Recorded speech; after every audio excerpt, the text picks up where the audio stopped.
আজকে আমি যেখানে বসে আছি সেটি হচ্ছে নাটোর উত্তরা গণভবন। আমার পেছনে দেখতে পাচ্ছেন সেই উত্তরা গণভবনের মূল ভবনটি।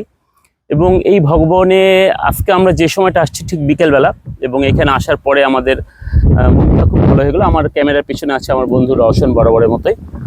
তো আজকে এখানে আসার পর আমার স্কুলের একটি বন্ধুর কথা খুব মনে পড়লো, এবং সেই বন্ধুর কথা মনে পড়ার পর আরও একটি কবিতার কথাও মনে পড়ে গেল।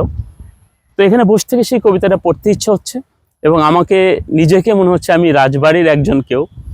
ঠিক সেইভাবেই আজকে এইখানে বসে থেকে কবিতাটা একটু পড়বো। আশা করি আপনাদের ভালো লাগবে যদি আপনারা কবিতা প্রেমী হয়ে থাকেন। তো আমি একটু দেখে পড়ার চেষ্টা করছি, কারণ কবিতাটি আমার মুখস্থ নেই। তারপরও আমি চেষ্টা করবো আপনাদের জন্য পড়ে শোনানোর। কবিতাটির নাম হচ্ছে অমলকান্তি, লিখেছেন নীরেন্দ্রনাথ চক্রবর্তী। অমলকান্তি আমার বন্ধু, স্কুলে আমরা একসাথে পড়তাম। রোজ দেরি করে ক্লাসে আসতো, পড়া পারতো না।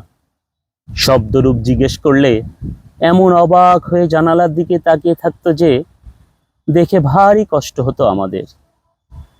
আমরা কেউ মাস্টার হতে চেয়েছিলাম, কেউ ডাক্তার, কেউ উকিল। অমলকান্তি সেসব কিছুই হতে চায়নি, সে রোদ্দুর হতে চেয়েছিল। ক্ষান্ত বর্ষণ কাকডাকা বিকেলে সেই লাজুক রোদ্দুর, জাম ও জামরোলের পাতায় যা নাকি একটু অল্প হাসির মতন লেগে থাকে।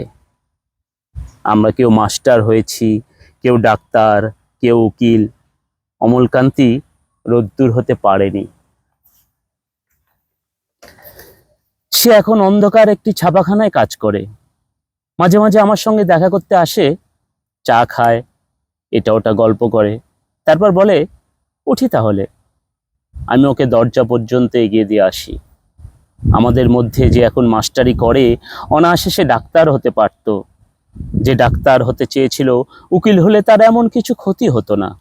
অথচ সকলের ইচ্ছে পূরণ হলো এক অমলকান্তি ছাড়া। অমলকান্তি রোদ্দুর হতে পারেনি। সেই অমলকান্তি রোদ্দুরের কথা ভাবতে ভাবতে ভাবতে। এই ছিল কবিতাটি। আমাদের অনেকেরই অনেক বন্ধু থাকে যাদেরকে আমরা হারিয়ে ফেলেছি সময়ের কারণে, সময়ের প্রয়োজনে। ভালো থাকবে পৃথিবীর সকল বন্ধুরা, ভালো থাকুক, আমরা ভালো থাকি, আমাদের আগামী প্রজন্ম যেন একটি সুন্দর পৃথিবী পায়। সবাইকে অনেক অনেক ধন্যবাদ। ভালো থাকবেন সবাই। খোদা হাফেজ।